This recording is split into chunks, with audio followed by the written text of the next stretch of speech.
in the civil service, in the private sector, and that strike movement, which is now probably determining the course of politics in Tunisia, is just beginning in Egypt.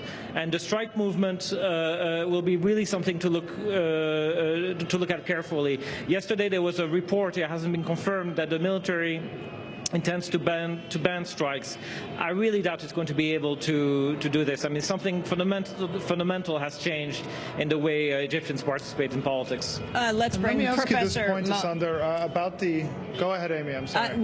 Professor Mona El-Ghobashy just wanted to weigh in here on this news. Reuters reporting that it's expected that the Supreme Military Council would issue a ban on meetings by labor unions or professional syndicates, effectively forbidding strikes. Professor Ghobashy. If the military actually does that, and this remains an unconfirmed report, this would be a rather dramatic escalation. And the reason being is that Egypt has actually been gripped by a rather extraordinary wave of social protests since at least 2000. This is by no means new. It's by no means post-February 13th.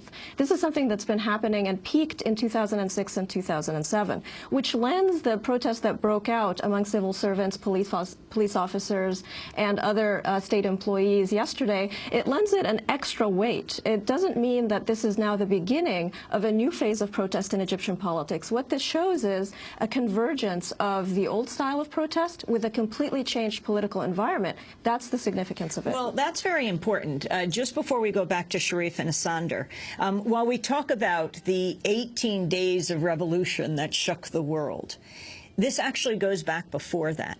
And if you can talk about, even amidst the repression, the 30 years of the dictatorship, the level of organizing that was going on, even April 6th, named for a previous uprising. That's right. There's a prehistory to this revolt. Egyptian politics didn't begin on January 25th. In fact, what makes the Mubarak regime and has been cited as a key source of its durability is its capacity to actually absorb these protests, to manage them quite handily, even when they got so large as they did, for example, in March 2003, when anywhere between 20,000 to 40,000 people descended on the very same Tahrir Square where Sharif and Isander are now standing and encamped there for 24 hours to protest the Iraq war and the invasion of Iraq by the United States in March 19th, 2003. And so for us to be able to really understand the significance of what's happening today, we have to link it to the fabric of Egyptian politics, starting in 2000 for simplicity's sake, but protests actually occurred in the 1990s as well. One of the largest protests was a quarry workers' strike in 1996 that really shook the country at the time. Of course, nobody remembers this now, but again, the point I want to emphasize is we are entering in a period, as Isander mentioned, a real revolutionary moment in Egyptian politics where this constitution and parliament are suspended, but at the same time we have this roiling social structure where almost each and every sector of the population is taking to the streets, grasping the political opportunity afforded by the change of the regime, but they are doing this because they already know how to do that. They know how to encamp on the streets. They know how to negotiate with the government ministers. They know how many people to put on a street corner to make sure that the government minister comes and talks to them on the street corner. That's why this is significant, not because this is a rebirth of Egyptian politics after February 13th. Sharif. Sander, I wanted to ask you about this timeline for the next elections, both parliamentary and presidential being held in 2 months, also the constitution being put to a referendum. I'm sorry, the elections in 6 months, the constitution in 2 months. How does this work for new political parties being formed? Some think it's too fast. Absolutely. Some people do think that the adaptation period should be longer. I think Dr. Mohamed El-Baradei, leader of the National Association for Change, suggested a year. The key issue is how quickly and to what extent will new political groups, as well as old ones, be able to organize, formalize their role in the new political landscape. You had extremely restrictive laws in Egypt before on the formation of new parties. Will these be abolished? Can new parties form now when, for instance, the Shura Council, which used to license parties through its political parties committee, when it's not in session, when it's been dissolved, if the new constitution or the amended constitution, we still don't know which one it's going to be, will be in 2 months, does that leave then only 4 months till the election? I mean, I think there's still a lot of possibilities for that deadlines to change, for depending on the events on the ground, depending on how the negotiations go between the military and the opposition, for these dates to change. But it's certainly going to be a short time, and it leaves the established both groups, basically the formerly ruling National Democratic Party, the Muslim Brotherhood, in the best position to compete electorally in 6 months' time. Well, where does the National Democratic Party fit into all of this? Behind us is the blackened shell of the party headquarters just over in the distance. Will this remain to be a viable party in the future? That's another question that we still don't know the answer to. There's some people, certainly among the protesters, who would like to see the NDP banned or dissolved. There's a real problem, though, with that. The NDP wasn't just another political party. It was an extension of the state. Particularly, practically every mayor in Egypt is a member of the NDP. It has hundreds of thousands of members.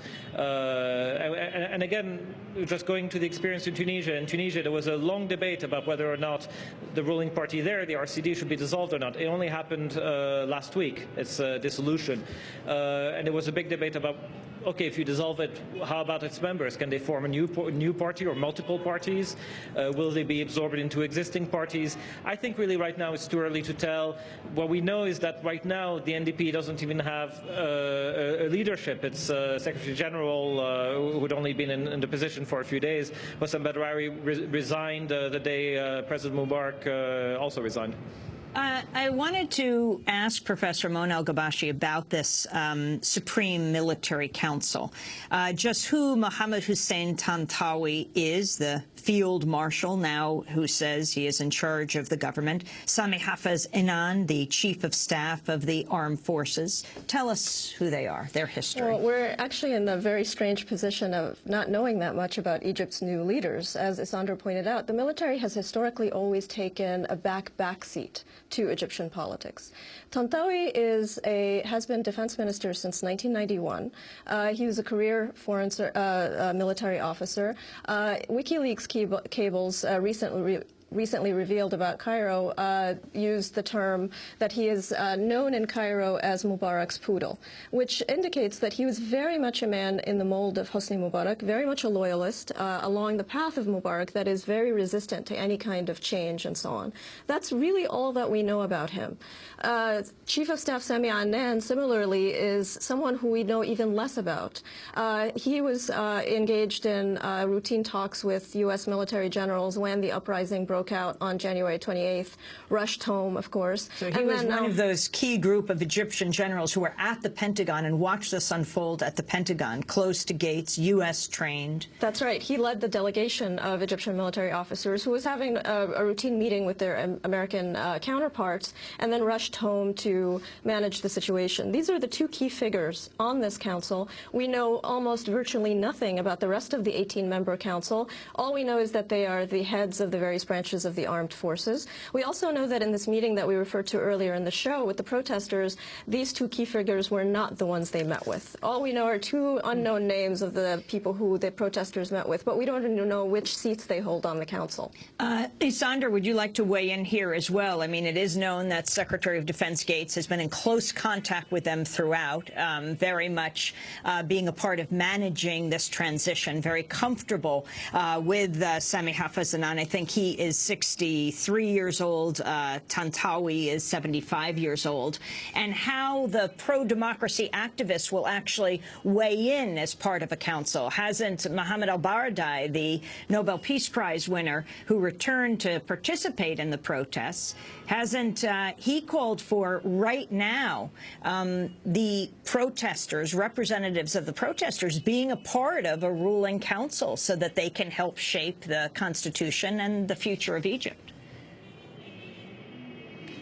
It would certainly make sense to have some kind of transitional body put in place that represents more than the army. I mean, right now you have a Supreme Military Council that includes one member of the judiciary. That's not enough. That's not representative enough. It will have to, I think, to transition to a broader, more inclusive body. But who gets a seat at that table is going to be entirely at the hands of the military. And it's not clear, you know, because the Egyptian position has been been in 30 years of Mubarak's rule has been severely weakened. You have about 20 parties that don't really count for much. Why should they get a seat at the table? In the meantime, you have a banned organization, the Muslim Brotherhood, that is politically significant, but will the military that historically said not to like the Muslim Brotherhood or any Islamist movement want to? You have other Islamist groups for instance, the Gama Islamiyya, the Islamic group that waged an insurrection against the government in the late 80s and early 90s, that are also now agitating. They've abandoned violence and they're agitating for a seat at the table. It's very complicated to figure out all these issues, and right now what we have is basically the legal opposition, groups that have no legal existence, and groups of basically concerned citizens, of establishment figures, like the so-called Committee of the Wise, that includes people like Naguib Sawiris, Egypt's richest businessman.